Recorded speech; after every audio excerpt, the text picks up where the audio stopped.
Hey everyone, Ronan here, and welcome back to the channel. We got a lot to cover today, but before we get into that, Erie Hoovian, thank you very much for your support over on Patreon, and as always, please check out these analytics below, and don't forget to hit the like and drop a comment, so that way we can help fuel the algorithm and get the video to a larger audience. And if this is your first time here, please don't forget to hit the notification button and hit the subscribe button, so that way you'll never miss another upload from the channel. And if you want to go a little bit further, please consider becoming a channel member or a patron. For only $5 a month, you get early access to all my videos, plus you get exclusive content on select tiers as well. But with all that being said, let's get into what if Jessi and James challenge the Sinnoh League Part 8. I hope you enjoy.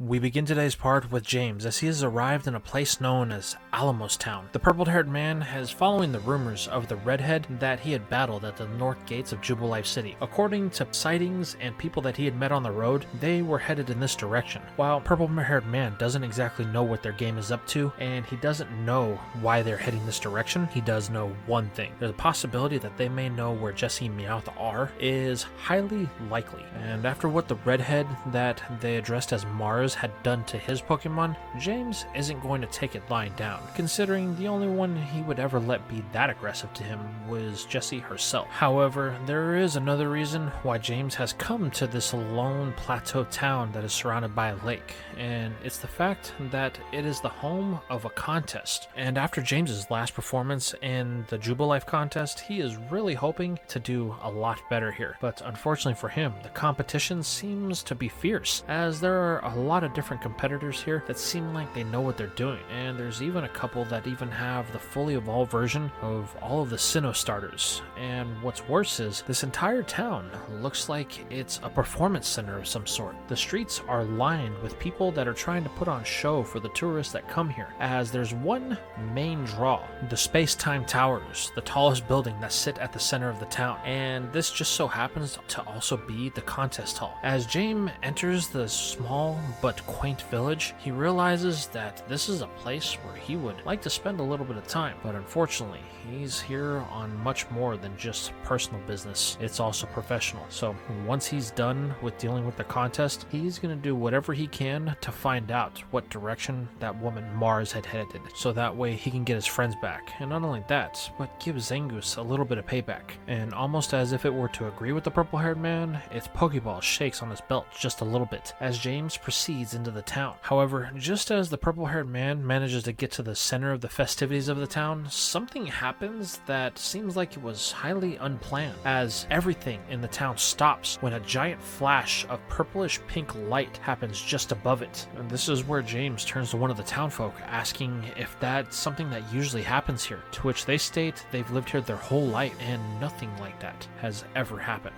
It's definitely a curiosity, James thinks to himself, and it just so happened to be above the Alamos contest hall, so he feels like he may want to go check it out, considering that's where he was heading anyway. It doesn't take long for James to find the contest hall, as it kind of sticks out like a sore thumb among the town. However, it is very beautiful when you get up close to it. James takes in a deep breath as he marvels at its grandeur. It's definitely the most beautiful of all the contest halls that he's ever seen. Out of all the ones he's competed in, this one seems like it was actually built for some sort of display purposes. While the other ones are all more modern, this one has unique architecture, fit to a certain time period of at least 100 years back, if not more. As James marvels at the mastery of man and its ability to create these wondrous things, he's met with a girl just outside who introduces herself as Alice. This catches James a bit off guard as he flinches, because he thought that it may have been a certain redhead that he didn't want to find him, the one known as Jezebel. This forces Alice to laugh a little bit as she informs the man that the contest won't be starting for a couple of days, so if he was looking to enter, he's going to have to wait until the day before. However, James states that while he is here for the contest, that's not his purpose at the tower at this time. He was actually just curious about it and wanted to see it up close, and then there was the whole thing with that purple flashing light above it. He wanted to know what that was. However, Alice states that it's something that she's unsure of at this time, as it's not something that she's ever seen in her entire lifetime of being here.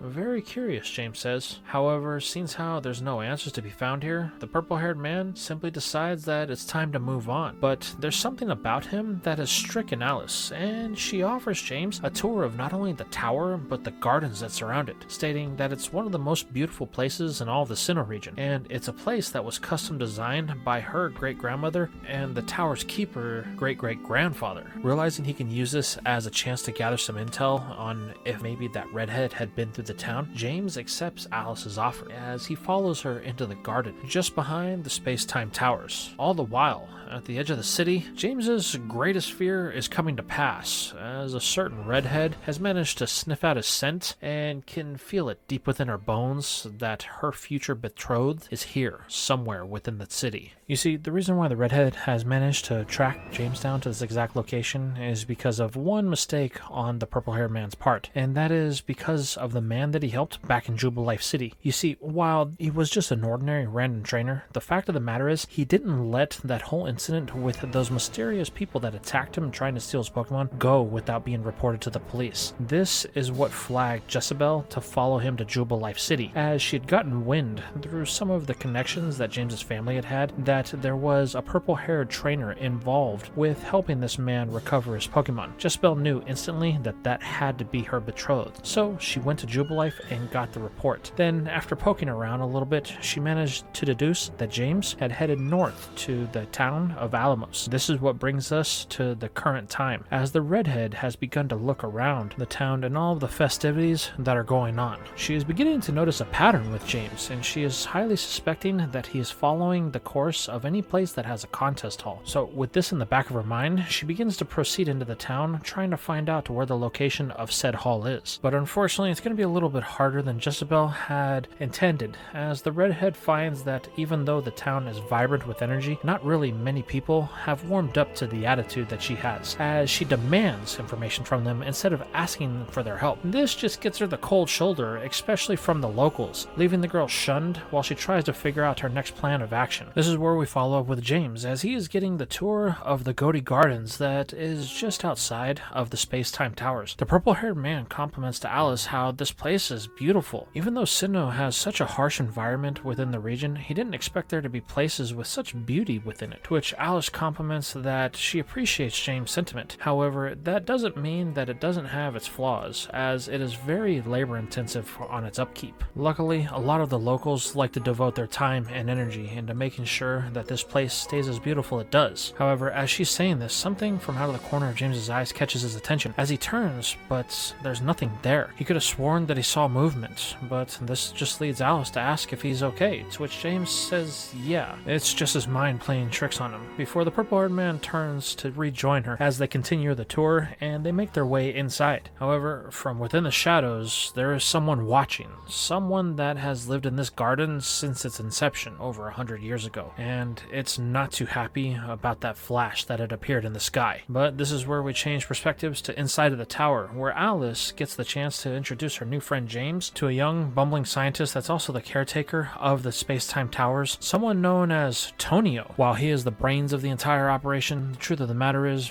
Antonio is a bumbling buffoon, and he only becomes more so when he's around the blonde-haired woman known as Alice. James is less than impressed, as Alice accredits Tonio to the upkeep of the entire tower. He makes sure everything stays functioning, including the sound system that plays songs in celebration of contests and other festivals throughout the town. This is where James asks if he can see this amazing monument in action, to which Tonio has no problem showing him, though he does stutter a bit before he's able to get out the words that he would be more than happy to show them how it works. This is where we fast forward to the mechanism that's at the top of the towers that is responsible for sounding the grand conveyance of the entire system. It's here that James sees that while this system seems to be really well upkept, the fact of the matter is this thing is old. He comments on this, stating that it looks like this thing has to be at least 100 years old, to which Tonio confirms, stating that his grandfather was the one who designed it after having a nightmare one night. Tonio says while the result was something that was grand for everybody to experience, the fact of the matter is that his grandfather was kind of seen as obsessed and kind of acute, as this is the only thing that he was obsessed with doing. He didn't really care about anything, even forsaking his family in the process. Yeah, I know how that works, James thinks to himself as he reflects on the childhood trauma that he had had when his parents got involved, or or not involved with him, so to speak. However, this mental flashback is going to be interrupted when Tonio asks James if he's ever seen anything like this. He presents the man with a disc that he then slots into the main system, and he begins to watch the ancient mechanism begin to work. Suddenly, it begins to chime, the sound of Alamos Town, as the entire city erupts in celebration, as everyone within a 100-mile radius knows this sound and they enjoy it. However, outside of the tower, this has caught the attention of one loathing redhead, as Jezebel knows that that is coming from the main contest hall, as it's in all the brochures, which means that the sound that's being made could very well be where her betrothed is, causing her to take off in the direction of the sound in hopes of being to secure James for the wedding that she has always dreamed.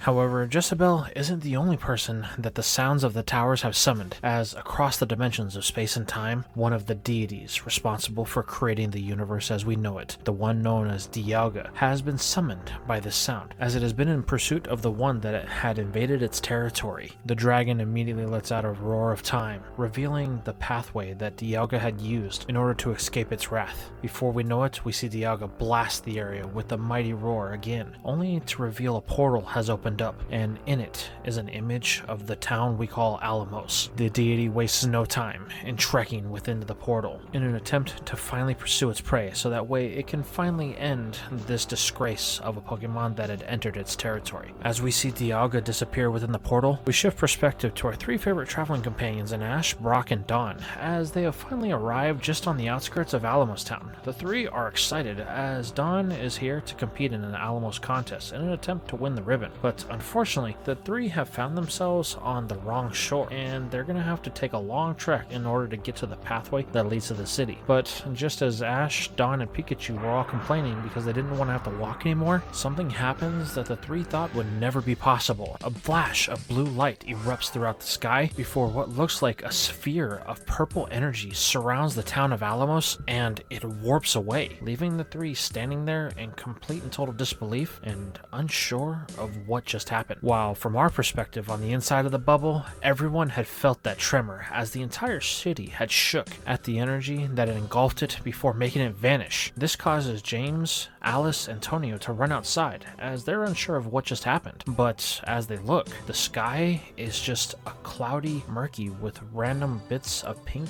and blue poking through. The three are unsure of what is going on. However, they're going to quickly get a first-hand look and front row seats to what is about to happen, as the Pokemon that has been lurking within the shadows of the garden finally makes its appearance known, as Darkrai emerges before yelling at everyone to leave and firing a Dark Pulse in the direction of the three. However, almost as if it was being called upon, James's Dusclops emerges from its Pokeball, only to intercept the attack before staring down Darkrai. The Ghost type doesn't like the fact that this random Pokemon was attacking its trainer, and just like it does with Rotom, it's not going to let Darkrai try to cause any type of damage towards its trainer, so the Ghost type chooses to engage with the Dark type in an attempt to put it in its place. But unfortunately, the Ghost type quickly finds out that not only is it not a match for this Dark type, but Darkrai appears to have no interest in it whatsoever, as it uses minimal effort to put the Ghost type down before vanishing from the sights of everyone, leaving them in puzzlement. What was that thing's deal, James thinks to himself. However, Alice is quick to apologize, informing James that that thing was known as Darkrai. It lives here in the garden, and it doesn't like when things threaten the beauty of this place, but she's never seen it attack random Pokemon before, and it was highly odd. However, as Alice is apologizing to James, the one known as Tonio interrupts the two, telling them that they have bigger problems, as his computer system is going haywire. Something is about to happen, and they are going to be at the epicenter of it. However, as the two look around, James and Alice can't help but to think that Tonio might be a little bit crazy. They can't see anything besides just a weird sky, which they've never noticed before. However, this is going to be quickly put to bed when the entire city once again starts shaking violently. However, this is far more intense than the previous time, and almost as if it was at the epicenter of it, Darkrai appears at the top of the space-time towers as it once again declares that everyone needs to leave. But this time it's not aimed at James or anybody else for that matter. It's aimed at this random spot in the sky, which catches everybody off guard. However, Tonio seems to be the only one that's in the loop, as he declares that whatever Darkrai is staring at seems to be hovering just above them. And just like that, in a flash, Darkrai lets out another Dark Pulse and fires it in the direction of a place that they can't really see. To them, it just appears to be a normal sky. That is, until the attack collides, and Darkrai hits something, but they're not sure what it is. However, it does have a negative effect, as once again, Tonio's instruments all go haywire, and a surge of energy is pulsated throughout the entire region of the town. This leaves the trio standing in complete bafflement, as they have no idea what had just happened. It looked like it was a Pokemon that Darkrai hit. However, this isn't going to be the least of their worries, as from within the portal that we had seen opened earlier on, Dialga finally emerges, as it has finally tracked its prey to the place that it has been hiding, to which a loud cry can be heard ringing throughout the city. However, this wasn't the cry of Dialga, but the cry of the Pokemon that it's been hunting, as Palkia has finally made itself known as it emerges from the cocoon that it had wrapped itself in, trying to heal the damage that it had taken from its dragon adversary. This is when Darkrai begins to chime in once more, as it declares, "You need to leave." It's at this point it becomes obvious that Darkrai's aggression is not aimed at anyone within the city, but actually at the two deities that stand before them. This is where the mythical chooses to engage in battle with the two. However, both Dialga and Palkia's power is so great that it's a mere nuisance to them, as they begin to struggle within the reaches of Alamos Town, using the entire city as their own personal battlefield. Now, while this kaiju-sized battle is something that you would think would be devastating, the fact of the matter is it's going to be far worse, as they're not destroying the things around them, but in fact, as the deities of space and time collide, they're causing matter to dissolve all around them. Everyone in the town watches as the city slowly begins to disintegrate, and it's at this point that Jezebel decides to make her presence known, as she can see her betrothed directly in front of her. The redhead is almost completely oblivious to the events that are unfolding before her, as the only thing she has set in her sights is just James, as she wastes no time jumping over a brick wall and stumbling down a flight of stairs to try and finally latch her talons inside of her betrothed. However, she's going to be stopped cold when James doesn't pay her any mind, as Darkrai is sent flying in their direction, forcing the trio to jump out of the way, only for it to fly right by Jezebel and sent careening into the stairs that she was just on, only to be smothered in a pile of rubble. This finally gets James's attention, as he realizes that Jezebel has tracked him here to Alamos Town, which at first immediately triggers his fight or flight response. However, the purple-haired man is not going to be running this day, as he chooses to stand his ground. He basically ignores Jezebel as she demands that he come back with her. The redhead just goes on a tangent about how they're supposed to be together and their wedding plans have all been set, and James won't be getting in the way this time. But unfortunately for the redhead, her betrothed didn't hear a word that she had said, as he is busy talking with Alice and Tonio, to which immediately catches the ire of Jezebel, as she sees Alice as another girl that is trying to steal James from her. This immediately gets her to blow up, as she begins yelling at the top of her lungs, trying to get whatever attention that she can. And it just so happens that this comes at a time when Tonio informs them that it appears that they've been transported to another dimension by Palkia and Dialga, which causes James to look at Jezebel and hang his head. Great, an eternity trapped in another dimension with her. However, Tonio is going to be quick to burst James's bubble, as he informs him that the more Palkia and Dialga clash, the quicker the town will disintegrate. Before they know it, everything will be gone, and they will just merely be dust in the wind, so to speak. This immediately triggers the purple-haired man, as he doesn't want to become a statistic. So in a panic, James declares that there has to be something that they can do. There's no way that they can just let these two continue to fight and erase everybody that's within the town from existence. This is where Tonio chimes in, stating that he has this old book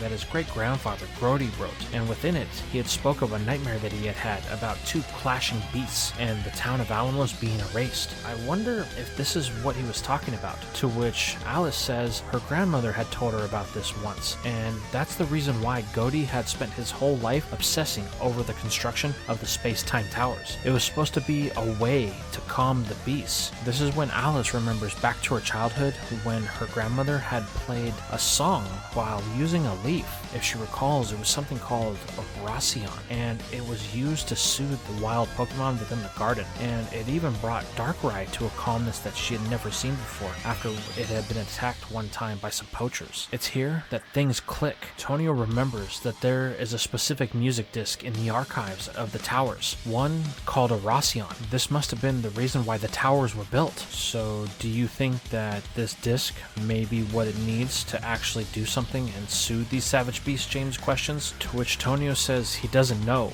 He's never even heard the disc played before, so he doesn't know if it'll work. It's at this point that the clashing between Dialga and Palkia begins to intensify, and Tonio's equipment begins to surge off of the charts before crashing due to the energy output from the two behemoths. They're preparing their final strike the scientist said. If we're going to do something, then it has to be now. But unfortunately, it looks like it's too late, as both Dialga and Palkia have reached the critical mass of the charging of their attacks. And without warning, the two fire in an attempt to try and end the enemy. James, Jezebel, Alice, and Tonio can do nothing but look on, as what seems to be their impending doom is about to happen. However, just as hope seems lost, from within the rubble behind Jezebel shoots Darkrai, as it has finally regained consciousness, and it immediately intercepts the two attacks, doing what it can to prevent them from ending life here in Alamos Town. Summoning all the strength that Darkrai has left, the Mythical sends out a Dark Void, in an attempt to put both Dialga and Palkia to sleep. This is our moment, Alice realizes. If that Dark Void connects with those two, it may finally put them down. However, it may be only a temporary solution as well. Whatever time we have from this point out is borrowed, so we need to use it wisely. Let's get into the towers and try to find that disc, so that way we can attempt to end this. Both Alice and Tonio take off into the towers, while James decides that he's going to stay behind. He'll do whatever he can to try and save any random stragglers, and provide whatever support that he can to Darkrai itself. The two agree as they head off within the towers to try and find the Oracion disc, while James releases what remains of his Pokemon from their Pokeballs, and instructs them what exactly they need to do. But before he gives them the order to proceed, Jezebel lets out an ear-piercing screech from behind. "I don't think so, James," she says. "You're coming home with me." Only for the purple-haired man to turn to see Jezebel and her Vileplume standing there ready to execute any type of attack that they need to subdue her betrothed. However, something's going to happen in this moment that Jezebel has never experienced from James, and it's the fact that he has actually grown a backbone, as he tells her that she needs to wake up. "Can't you see what's happening around you? You're so obsessed with me that you can't realize that reality itself is collapsing in on us. And if we don't do something to actually try and stop it, then there will be no wedding for us to go home to. I can't believe somebody like you, someone so selfish, actually exists. Look at you. You spent all this time after me, and you're so obsessed with the situation of trying to get me to come home that you can't realize when you're actually in danger. Here I am, trying to save not only me and you, but everyone else around, while your only thought is to not lose me again. Let me explain something to you, Jezebel. If I were to ever get out of the situation, I can tell you one thing. I would never marry someone like you." This just leaves Jezebel standing there with her mouth agape, almost with her jaw on the floor, as James turns to his Pokemon, telling them that they need to get moving, and they all begin to provide whatever support they can, with the likes of Rotom and Dusclops heading up to provide whatever support they can to Darkrai. With Jezebel finally put into her place, James is feeling pretty good, as he does what he can to provide support by helping anyone that's caught in the area of the struggle to evacuate to a more safer distance. Though the truth be told is, when he gets them to the edge of the town, they quickly find out that there is no leaving this place, as the bridge that's supposed to leave out of there is cloaked in fog, and every time somebody tries to run down it, they simply return the way they came. It's an infinite loop, kind of like a cool prank of torture that they're never going to be able to escape from. James realizes that the problems have gotten far worse than what he thought they had, and the only thing he can do is look on as Darkrai does what he can to hold back the attacks from Palkia and Dialga. All the while, both Dusclops and Rotom do their best to provide whatever support that they can to the Dark type, but unfortunately, even with their assistance, the powers of all three pale in comparison to the might of these deities, as before they know it, the Dark Void is cancelled out by the overwhelming presence of both Dialga and Palkia, and they are able to complete their attack. "This is it," James says, as he looks on. Everything is going to be wiped from existence. However, in this moment, Darkrai makes the ultimate sacrifice, as it throws itself in the middle of the blast to prevent them from clashing and erasing everything. All the while, as the monumental towers rumble with the symphony of Darkrai's demise, Alice can do nothing but break down as she makes it to the last step for the symphony room where they're supposed to input the disc. This results in Tonio having to be the one to try and get this disc into place, but unfortunately it's so heavy it takes two people to lift it, and Tonio isn't exactly known for his upper body strength. The scientist can do nothing but beg and plead with Alice to come to her senses. He needs her help. The only way they can do this is together, but unfortunately the grief of Darkrai's passing has stricken the woman. As we switch perspective back to James, the purple-haired man can do nothing but watch and weep as Darkrai begins to disintegrate into nothing but atoms around everyone. All the while, panic begins to set in as James is wondering what exactly happened to his Pokemon. That blast was so great that it sent them flying in every direction, and he doesn't know if they were able to survive. However, he's not going to get a chance as Palkia and Dialga are back on the attack again, preparing to fire one final shot. However, there's one that's not going to stand by and let this take place, as James's Dusclops reappears, beginning to fire off whatever attacks that it possibly can to try and distract the two behemoths. But unfortunately, its power is weak, and Dusclops isn't really able to capture any attention from them. This causes the ghost type to become frustrated. While James can do nothing but call to it to return to him, he doesn't want to lose it too. However, Dusclops is ignoring its trainer, as the frustrations of this moment and its inadequacies are beginning to show, causing it to begin to glow in an evolutionary light. Back with Tonio, the man is pleading with Alice. He is hoping that she can come to her senses and help him lift this one final time into the area that they needed to be in. However, it's to no avail. Alice is just stricken with too much grief over the loss of the garden's oldest inhabitant.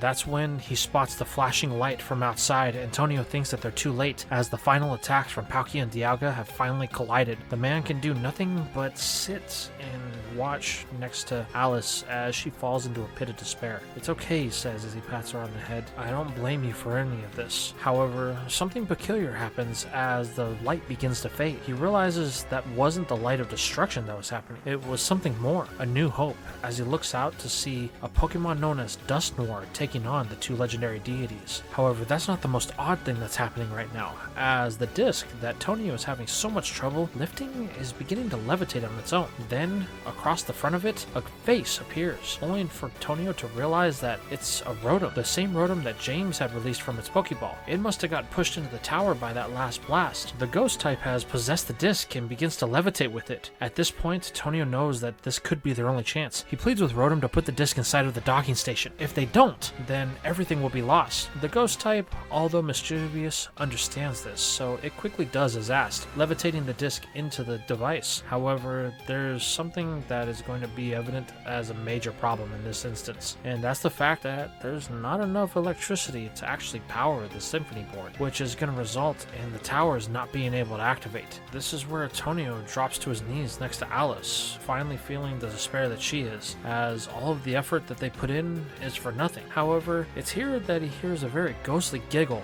as Rotom begins to let out sparks of electricity before the wattage meter inside of the machine begins to go off. Tonio looks up only to see what Rotom is doing. It's beginning to gather electricity from the air around it, which it's the only Pokemon that can actually do this, considering it's a plasma-based life form, which means it can pull in electricity from anywhere. That's it, Rotom. Do it. You need to power the machine. Put everything you have into it. With a mighty little cry and a sinister giggle, Rotom lets out as much electricity as it can gather from the surrounding area. This is enough to cause the machine to begin to activate, as the towers spring to life and begin to sound the song of a Rossian. All the while, on the outside, Dusknoir is doing its best to combat the two deities as they grow tired of this outside influence on their battle. However, just as they prepare to finally end Dusknoir, the sound of a Rossian rings throughout the spatial realm that they are in. This causes a soothing presence to wash over everyone. As Dialga and Palkia subside from their battle, their boundless fury now quarreled. Having seemingly lost interest in the entire fight, Dialga opens up another portal and disappears within it back to its own dimension, leaving James and the rest of the citizens of Alamos Town to wonder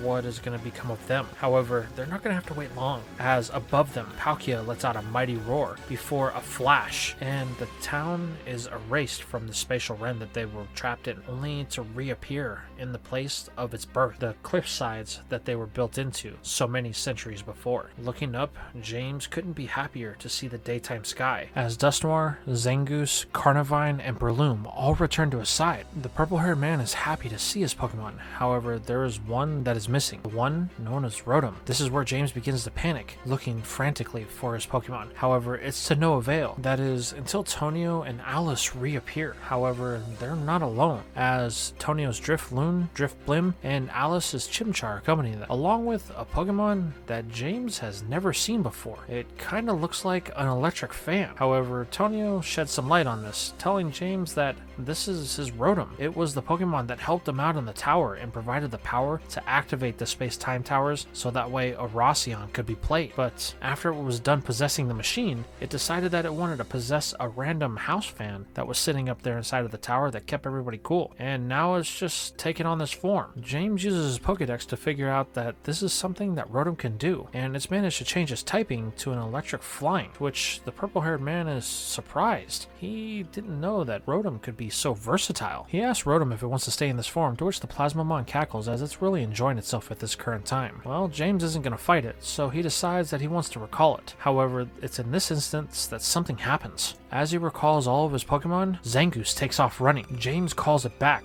only to look in the direction that it's heading off. In the distance, he can make out the silhouette of someone very familiar. The people he had come looking in Alamos Town for. The ones that he thinks has Jessi and Meowth. Without any words, James takes off running after Zangoose, leaving both Tonio and Alice in suspense. All the while, Jezebel sees this and finally comes to her senses before taking off after the man, only to see another redhead that he is pandering after, to which leads Jezebel to assume that James has found another love.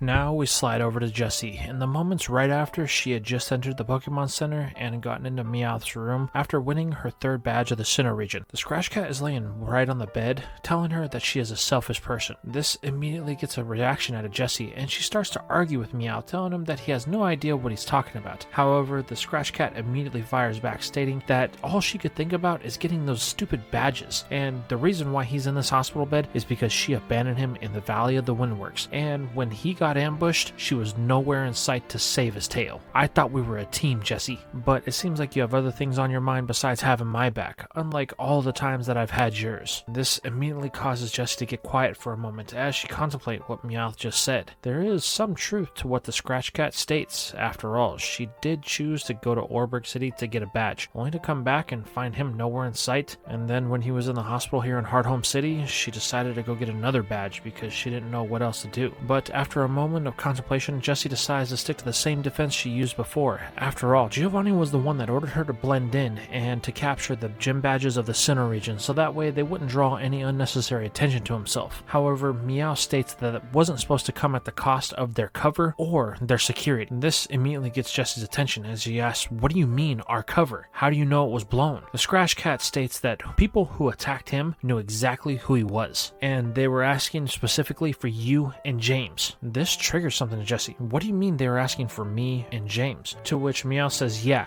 they were asking for both of yous," which means the one thing that we thought we were doing isn't even true. They don't have James, and if that's the case, then neither one of us know where he is. This immediately gets the wheels inside of Jessi's head turning. If they don't have James, then where is their purple-haired companion? However, this is going to be interrupted when Nurse Joy enters the room as she heard Jessi arguing with somebody in a room that should have been empty besides her and her Pokemon. This immediately gets Jessi to begin to play coy, as she plays it off as she had a phone call, and it was getting pretty heated because it was the person that had given her Meowth. They're not too happy with the fact that it had gotten away from her and managed to get hurt, but she was trying to reassure them that everything was fine, and the feline is good. While Nurse Joy is skeptical by this statement, she lets it rest for the time being, stating that when Jessi ran out of here, she had actually just missed the police that were coming to take her sworn statement, so they said they would be back later on in the day, and I was coming to tell you that they had called asking if you were back, to which I told them that you had returned, so they're on their way now to take your statement, so be sure not to go anywhere. After all, we want to make sure we get that so that way we can capture the people that did this to your Meowth. Jessi then thanks Nurse Joy as the redhead closes the door before she turns to Meowth and begins to panic. "We cannot stay here. The last thing we need to be is on some sort of database here in the Sinnoh region and drawing unnecessary attention to ourselves." "Well, I think we've already done that," Meowth says as he points to the 2 hard drives that he knows Jessi has in her backpack. "You got the hard drives from all the equipment, didn't you?" To which Jessi states she did. "Well, sorry to say, but those hard drives were cloned by the team that attacked us, which means they're fully aware of all of our movements from the time we arrived in Sinnoh up until this point. That means that no matter what we try,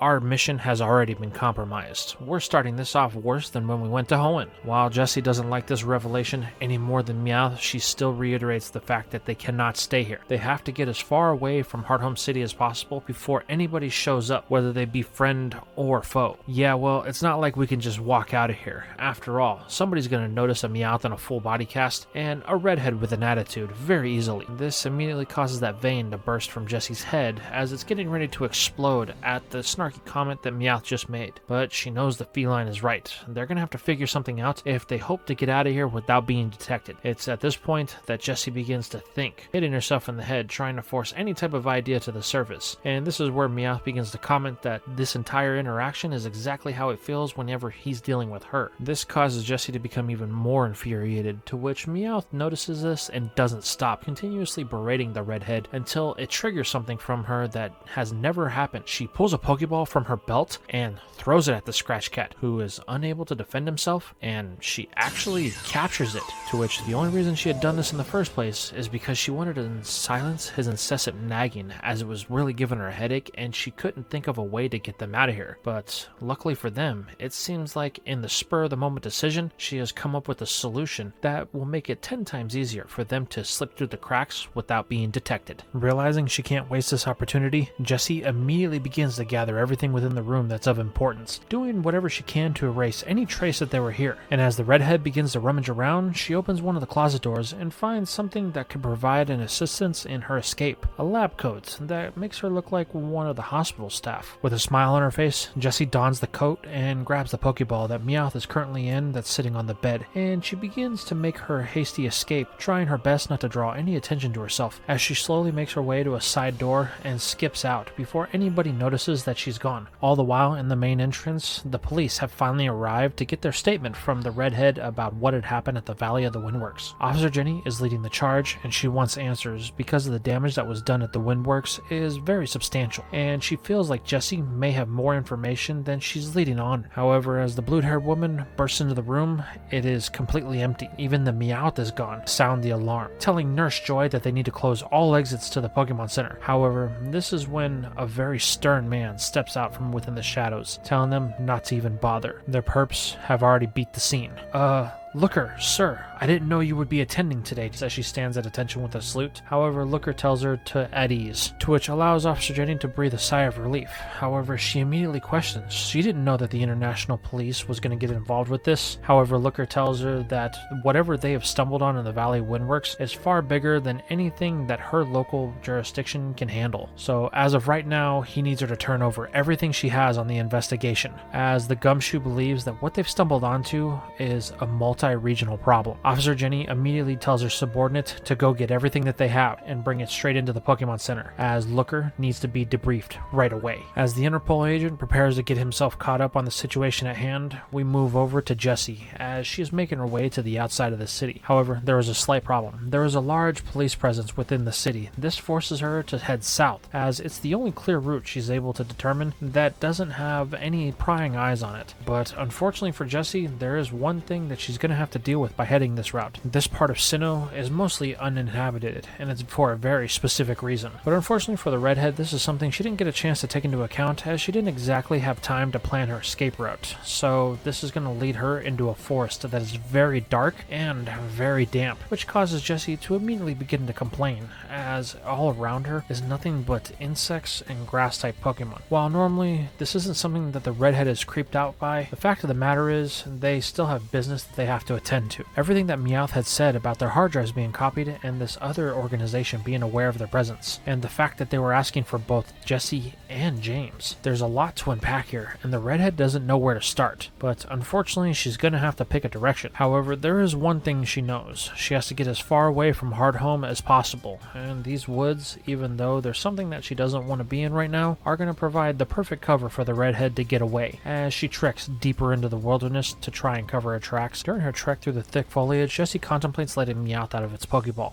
as it could have some information that she doesn't have yet, but then it sets in that it isn't a body cast, which means she's going to have to carry it, and not only that, but all she's going to be hearing is complaining about why she would capture it, and how all she thinks about is herself. This is something that Jessi isn't exactly keen on doing, so she decides to keep it balled up for the time being, as she looks for a place to hunker down for the night. But unfortunately for Jessi, that's not going to be be something that is going to be easily found, as she keeps hearing movement in the distance, causing her to become paranoid, forcing her to think that maybe somebody had spotted her on the way out of the city, and now she has a tail. This forces the redhead to pick up the pace in the dead of the night, as she doesn't really have any direction that she's heading or any real way to see what's in front of her. And the fact that she can't see plays a huge part in what happens next. As Jessi is running away, looking directly behind her, she runs smack dab into a wall, causing her to begin to lose her composure. However, then something happens. She realizes that this just isn't any wall. It's a man-made wall, which means on the other side of it there might be something or someone that can provide some assistance to her and help her get out of the cold for the night. Still hearing those sounds coming from behind her, Jessi immediately scrambles up the wall the best she can before falling over the other side and landing in a lush garden that is blanketed with flowers. The girl looks around.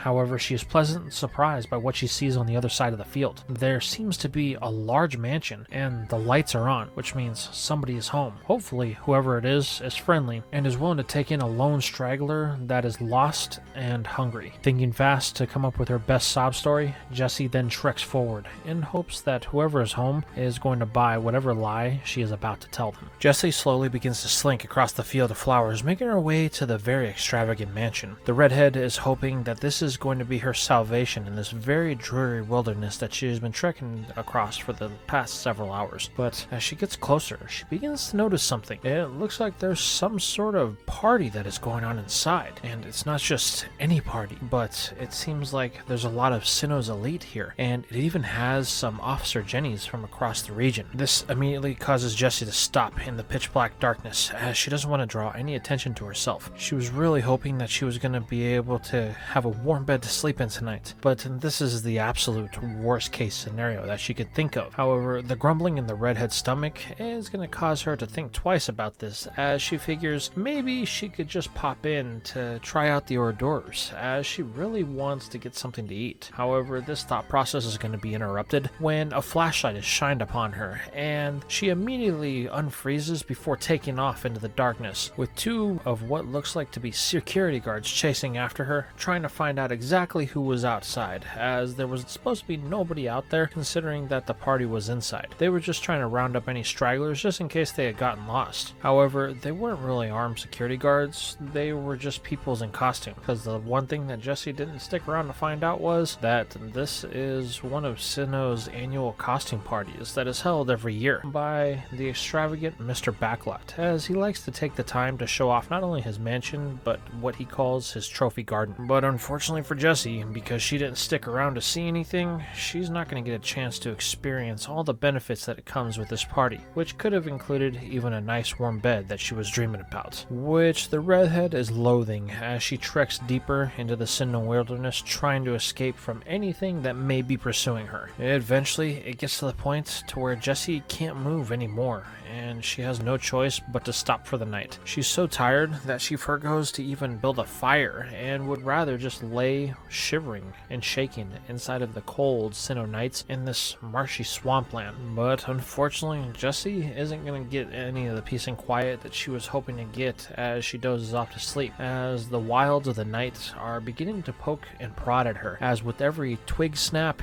and every low murmur in the distance, the redhead's attention is drawn that way, and she can't help but to think something is hunting her. This causes her to find the second wind as she takes off into the Sinnoh marshes, trying to dodge and avoid any type of person that may be pursuing her. This continues for several hours as Jessi once again will tire out, only to settle down and try to get some sleep, but then her own mind plays tricks on her, forcing her to take off running again. This whole exercise in fertility is something that can drive someone to madness, and it is basically that for Jessi by the time she reaches dawn. But luckily for the redhead, she has finally managed to reach some sort of civilization. As a matter of fact, she covered so much ground in just a night that she's found herself all the way in Pastoria City. However, the redhead is so exhausted from her nightly trek and all of the ground that she has covered that the only thing she could do is collapse at the feet of a very, very bulky man that seems to be lacking some clothes as he stands above her, stating that she looks like a drowned ratata before Jessi loses consciousness business, as the burly man lets out a deep bellow of laughter before picking her up and slinging the redhead over his shoulders and walking into the city. The last thing that Jessi sees before she finally collapses from the pure exhaustion of the night is what looks like the outline of a person that she's been trying to avoid since Hardhome City. Some time passes with Jessi hearing sounds off in the distance, but she's unsure of quite what it is. Then, suddenly, a loud crash causes the redhead to jut up, and she finds herself in a very surprising place. She's in some sort of bed, and beside her on the nightstand are her possessions, the Pokeballs that she carries on her belt,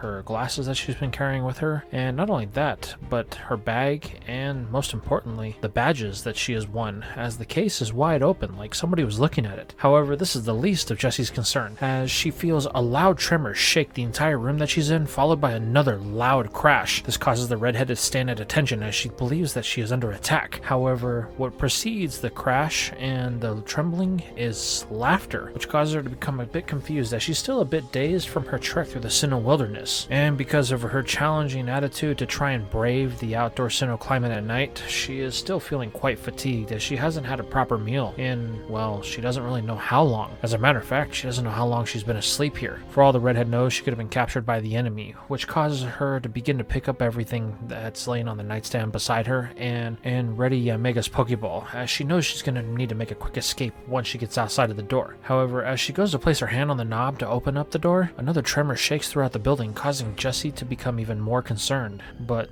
then again, it's followed by laughter, and it seems like the laughter of somebody that's younger and the bellowing of somebody that's much older. Man, whoever's out there seems to be some sort of sadist or something, Jessi thinks to herself, as they're delighting in the torture of whoever they're facing off against. This puts the mental projection in the redhead's mind that she's gonna have to fight her way out of here, so she opens the door screaming, "Prepare for trouble." However, as she looks on, she sees quite the peculiar incidents, as there's a man in what appears to be tights and some sort of face mask wrestling with a Gyarados as a bunch of children look on, causing Jessi to stop as she is once again confused about the situation she's in, as everyone within inside of the building is just looking back at her. The man with the serpent addresses Jessi, stating that he's happy to see that she's alright, and that she's finally awake. He was beginning to think that she may have taken a far bigger bump than he had thought initially. However, this doesn't provoke any type of reaction from Jessi, as she just looks on clueless, completely dumbfounded about what she sees. A full-grown man in some tights wrestling with a Pokemon in a giant pool of water while a bunch of kids watch on. This is something that Jessi has never really seen before. This causes the man to let out that deep bellowing laugh once again, as he states that this must be a very confusing place for her, but he would like to introduce himself. His name is Crash Awake, and this just so happens to be the gym in Pastoria City, to which he is the leader of. He had found Jessi on the outskirts of town a day and a half ago, and she looked like she needed somewhere to rest and to recuperate, so Crasher brought her here to the gym, where she's been sleeping ever since. It's in this moment that Jessi begins to try and say something, however, a loud gong goes off throughout the building, to which triggers Crash Awake to say, "Alright everyone, it's break time. Lunch should be just about ready." This causes all the kids around Crasher to sigh,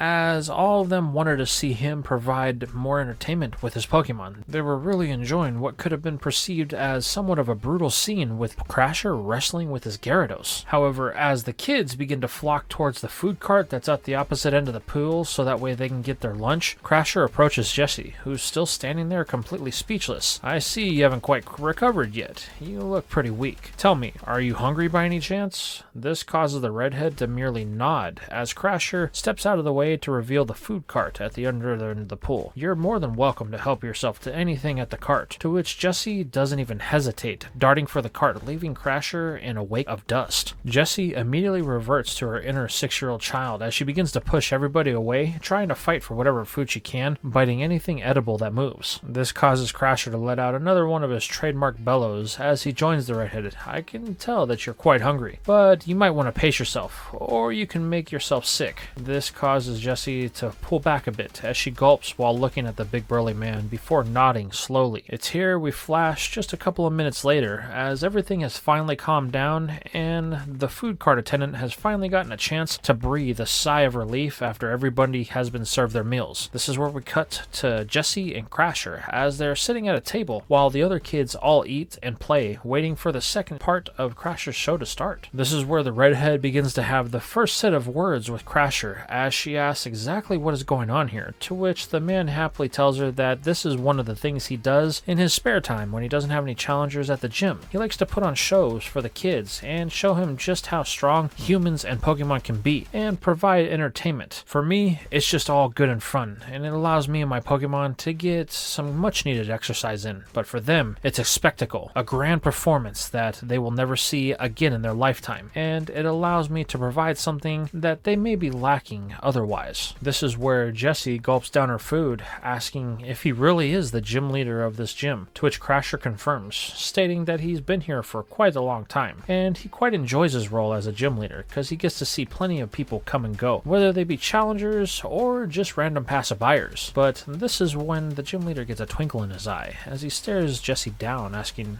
which one does she happen to be? A challenger or a passerby? I'm not really quite sure, Jessi says as she struggles to choke down her food. Well, I was hoping that you would be a challenger, as I wanted to see if you would help me in giving the kids a show that they would never forget. The redhead finds this odd as Crasher looks over at her. You see, most of these kids, well, they don't have the best home lives, so I want to make sure that when they leave here, it's something that's going to be able to carry them through until the next happy time in their lives, which could be as soon as tomorrow, as far off as never. And I was thinking the perfect way to do that would be, instead of just a regular old boring wrestling demonstration with my Pokemon, that a gym battle would be something you could help me out with. After all, I did see those badges that you had collected throughout the region so far, to which this confirms that Crasher was the one who had set Jessi's stuff on the nightstand next to the bed. This immediately prompts the redhead to give her a bit of an ick feeling, as she didn't know exactly what Crasher was doing while she was sleeping. He could have been doing some very unsightly things. However, the man reassures her it was none of that. He saw that she had needed help and she had looked rather dirty. So after he had laid her to bed, he had made sure that none of her valuable stuff like electronics was damaged, and once he had confirmed that, he had placed them all on the nightstand. It just so happens that when he went to place her badge case, it fell off and happened to slide open to where he saw the badges, and he immediately knew that this could be a possibility, as she might be here to challenge his gym. While Crasher doesn't know the real truth of why Jessi's in Pastoria City, this is the perfect cover for her, as she can spin a story and a narrative that would fit whatever reason she needs. However, there still is the lingering problem of what she's got to do about Meow. Once she actually lets it out of the Pokeball, it's not going to be too happy. But then again, does she have to let it out of its Pokeball? However, this is something that Jessi isn't going to have time to think about, as Crasher states, "Will you help me? After all, it's about time that we got back to the show, and I want to make sure that the kids go home with a bang." This immediately prompts Jessi to state that I guess I don't have a choice. After all, you did feed me and house me for the last couple of days. To which Crasher simply lets out a big hearty laugh before slapping her across the back. "I knew you'd see it my way," the wrestler says, before turning to all the kids and stating that he has a very special surprise for them. This nice young lady has agreed to have an actual gym battle with the gym leader, so that way the kids can see what one actually looks like. However, it's not going to be just any battle, Crasher says. We're going to have a tag battle, something that's not often done during gym battles, but I'm sure that you kids will love it. This immediately causes Jessi to gulp. "A tag battle, you say?" To which Crasher says, "Yep, just a simple 2-on-2. If you can beat 2 of my Pokemon, then you'll earn yourself a badge. All the while, it's going to help keep up the action for all of the kids. That way, they stay fully engaged the entire time." "Great," the redhead sheepishly says, as she begins to contemplate what she had just gotten herself into. Moments later, Jessi finds herself standing across from Crashawake on the Pastoria City Gym battlefield. This is a battlefield that is built on top of a pool, so there's not going to be a lot of options she has here. It immediately eliminates one of her Pokemon, while most of the other ones aren't really that good of a choice either. But she does have one that might be the perfect selection for this, to which she instantly knows that's going to be the one she uses. Crasher looks the redhead over, asking if she's ready. After all, these kids are beginning to get impatient, and they wouldn't want to keep them waiting for too long, as younger people could get a little bit riled up and become somewhat savage of their own. Jessi states to the gym leader that she feels like she doesn't have any choice. Whether she's ready or not, they're going to have to get this underway, to which Crashawake just lets out another deep bellow before stating the redhead is right. They have to do this, no matter what the cost. So, let's begin. Crashawake wastes no time in sending out his 2 star Pokemon that most of the kids in the gym are already fully aware of, one of them being the that Gyarados that Jessi had saw him playing with earlier, while another one that she's never really seen before pops from a ball. It's something that Crasher refers to as Float Cell, and her Pokédex identifies it as the evolved form of Weasel. It's a pure water type, but from the looks of it, it seems to be very, very misleading with what it can actually do. Crasher tells the redhead to give everything she's got. He wants to put on the perfect show for all of the audience that they have, to which Jessi immediately looks over to see all of the kids, and she reminisces about the story that Crasher had told her earlier about them not having the best home life, and she thinks about her own childhood, and she realizes that even though she doesn't really want to do this at this current time, that it's something that these kids are going to remember, some sort of positivity, a beacon, if you will, in an ocean of darkness, to which isn't something that she really ever had, especially after her mom. Well, that's something that Jessi doesn't want to think about right now, as she turns to focus back on the task at hand, as she declares, "Spheal, Laleep, your time to battle." As Jessi's two choices pop from the ball, this catches Crasher a bit off guard, as he wasn't expecting the redhead to have two Pokemon like this, or for them to be her choices. However, the redhead states that just because they're small doesn't mean that Crasher should underestimate them, to which the gym leader bellows out, "As long as they put on a good show. Now, let's get this started. I think I'll take the first move," as he wants to set the pace for the rest of this battle, commanding Gyarados to use a move called Rain Dance. This immediately catches Jessi off guard, as he gives another command to Float Cell to use a Bulk Up, two moves that do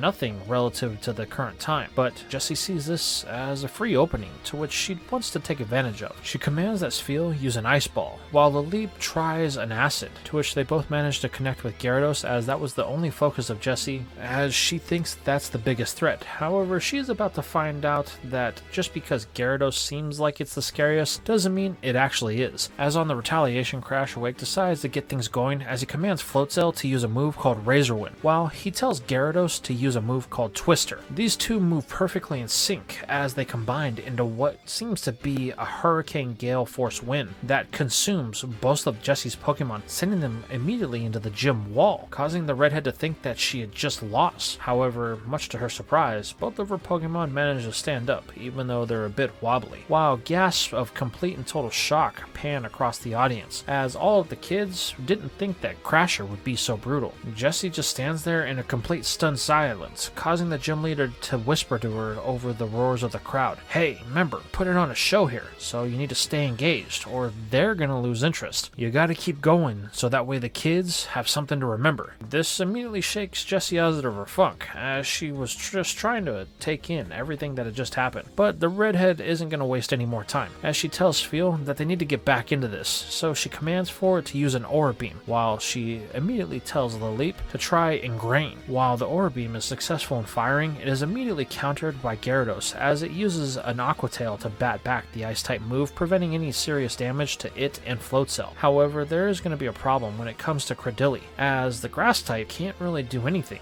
as it's sitting on a concrete floor, which means it can't penetrate deep into the dirt to try and regain any of its health, which means it's not going to be able to play the slow game here. This causes Jessi to get a bit worried, as she didn't think this the whole way through. She just assumed that because it was part grass, that it would be the best choice of her team to battle a water-type specialist. But she's going to find out quickly that that wasn't exactly the best move, as Float Cell comes rushing in, taking advantage of Laleep's slow-moving pace with an Ice Fang that connects. But while this would be super effective damage on a normal grass type, the fact that Laleep is half rock makes it so that way it's neutral. This puts Float Cell in a favorable position, as it's immediately able to move over to Spheal and begin its next round of attacks, as it uses a Razor Wind on the Ice type, while Gyarados decides that it's time to enter the fray by trying to use a Bite attack on Laleep. While the Razor Wind is successful in connecting with Spheal, the Bite on the other hand is going to be met with resistance, as Jessi sees this as an opening. She's able to use Laleep to use a Constrict on Gyarados' mouth, preventing it from actually being able to cause any damage to the grass type, as it begins to slowly wrap its tentacles around the head of the serpent, causing it to flail about as it's beginning to have trouble breathing. Crasher can see that this might be a problem, and his attention is now divided,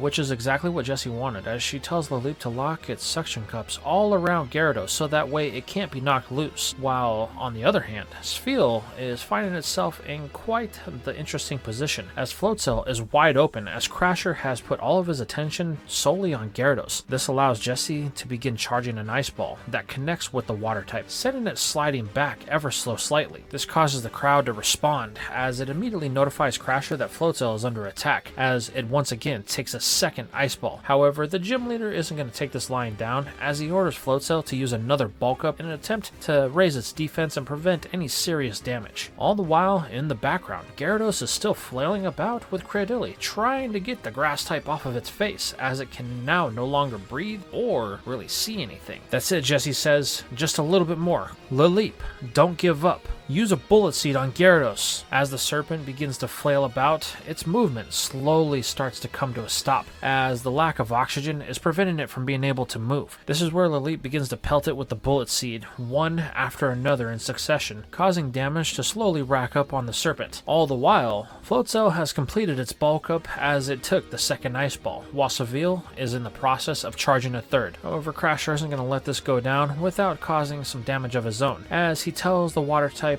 to counter it with the Razor Wind and break through the ice ball as Phil launches the third one. All the while, the rain is pouring down, and this is where Crasher's true strategy becomes evident, as Floatzel vanishes from view. This catches Jessi off guard, as it slowly reappears right behind Phil and cracks it with the Razor Wind, preventing a fourth ice ball from being launched. This kind of stumps Jessi, as she's unsure of what just happened. However, Crasher simply laughs, stating that that's Floatzel's ability. Swift Swim. When the rain is down, its speed is going to be increased exponentially. On top of that, with the bulk ups that it's been stacking, its attack and its defense are through the roof, as Phil is sent flying into a wall and being knocked out in one fell swoop, bringing this battle to a 1v2. However, that's not going to be long, as Gyarados' movement has finally come to an end, as it drops to the ground with spirals in its eyes. While Jessi and Crasher both recall their unconscious Pokemon, the two are left a bit curious about what's about to happen. This is something that Jessi wasn't expecting, nor Crasher. He was hoping that things would last a bit longer. However, the rain is still up, and he needs to take advantage of it, while Jessi is still trying to gather on exactly how she's going to beat this buffed up Weasel, while Crasher begins his assault, declaring that Floatzel needs to use an Ice Fang, to which it is easily able to do, speeding across the battlefield in what looks like a blur before landing another set of fangs deep in the hide of Laleep. This causes the fossil to begin to scream out a bit, as it feels the pain, and its damage is beginning to stack up. This causes Jessi to launch a counter, as she tells Laleep to use a Constrict in an attempt to bind Floatzel just like it did to Gyarados. However, Crasher is onto her game, as the leader tells it to evade, to which it easily is able to do. All the while, the kids in the audience are enjoying this demonstration of skill between these two trainers. They've never seen Crasher battle like this before, and his opponent, who has become known as Jessi, is quite the interesting trainer as well, as she's proven that her Pokemon can find interesting ways to win. This is beginning to split the crowd, as some of them are rooting for Crasher while others are rooting for Jessi. However, things are going to take an interesting turn when Crasher decides to go on the offensive with a move that will allow him to strike from a distance, something called a Whirlpool. However, this doesn't get the result that the gym leader was looking for, as immediately when the attack is fired and the water begins to try to pull a leap in, Jessi has an idea. She orders it to use a combination of Constrict and Bullet Seed.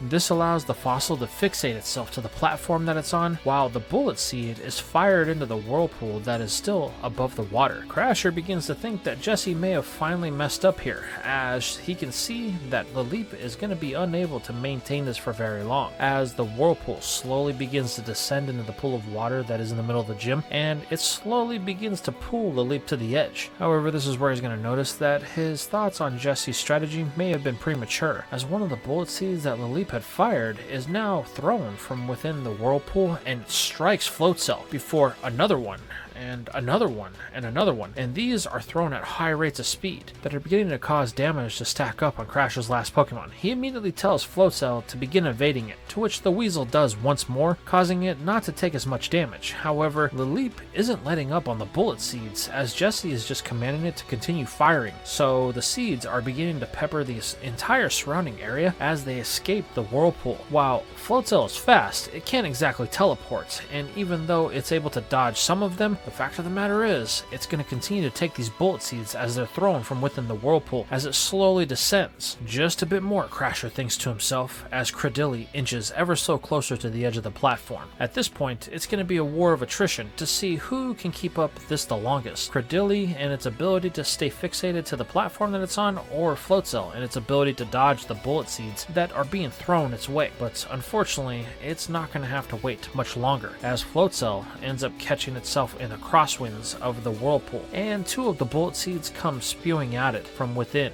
one hitting the weasel in the gut, while the other in the head, knocking it out cold, and bringing this battle to an end, much to the surprise and shock of both Crasher and Jessi. However, none of that matters, as all of the kids stand up and cheer. Both of them have given the battle that Crasher wanted. They all will remember this forever, as low murmurs can be heard throughout the gym, with each of the kids talking about how cool that battle was, and they can't wait to see another gym battle. They hope that Crasher continues this. After all, it's something that they may want to have a hand in trying their own someday. As all of this is happening, Crasher recalls Floatzel, and he approaches Jessi to present her with the Fen badge. You did exactly what we needed to, and these kids are going to be happy for it. Even though I did pull my punches a little bit on you, I wanted to make sure that they got a good show. Crasher then lets out another deep bellow of laughter, as Jessi just looks on, unsure about that statement that he just made. Pulled his punches, what does he mean by that? However, the redhead isn't going to have time to think about that now, as she has other things she's going to have to deal with, and this is where we are going to end things for now. So tell me, what did you think about this part? How did you feel about James's involvement in Alamos Town and everything that had happened there? Now that Jezebel had finally tracked him down and she's aware that James is chasing another redhead, how do you feel that's going to impact his leg of the journey? What about Jessi and everything that's been happening with her? How much did this evil organization actually get to know about our heroes? And what about the fact that she caught Meowth in a Pokeball? And even more disturbing is, how did they already know about Jessi and James and them being in the Sinnoh region? Who was the one that leaked that information to them? And what about the introduction of this character,